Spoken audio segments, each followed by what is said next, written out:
ஆக்கூரில் ஸ்ரீ சீதளாதேவி மாரியம்மன் ஆலயத்தில் ஆடிப்புற வளையல் திருவிழாவை முன்னிட்டு ஸ்ரீ சீதளாதேவி மாரியம்மனுக்கு பல்லாயிரக்கணக்கான வளையல் அலங்காரம் செய்யப்பட்டு வீதியுலா காட்சி நடைபெற்றது. இதில் ஏராளமான பக்தர்கள் வீடுதோறும் தீபாராதனை எடுத்து வழிபாடு செய்தனர். மயிலாடுதுறை மாவட்டம் தரங்கம்பாடி தாலுகா ஆக்கூரில் பழமை வாய்ந்த ஸ்ரீ சீதளாதேவி மாரியம்மன் ஆலயம் உள்ளது.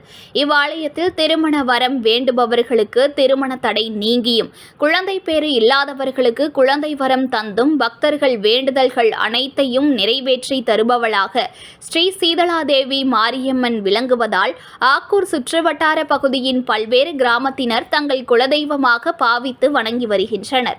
பிரசித்தி பெற்ற இவ்வாலயத்தில் ஆடிப்புற வளையல் திருவிழா வெகு விமரிசையாக நடைபெற்றது. இதனை முன்னிட்டு ஸ்ரீ சீதளாதேவி மாரியம்மனுக்கு சிறப்பு அபிஷேக ஆராதனைகள் செய்யப்பட்டது.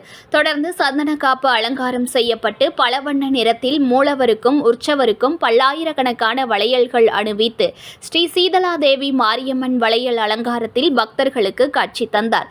தொடர்ந்து ஸ்ரீ சீதளாதேவி மாரியம்மன் வளையல் அலங்காரத்தில் வீதியுலா காட்சி நடைபெற்றது. இதில் திரளான பக்தர்கள் கலந்து கொண்டு சுவாமி தரிசனம் செய்து வீடுகள் தோறும் தீபாராதனை எடுத்து வழிபட்டனர்.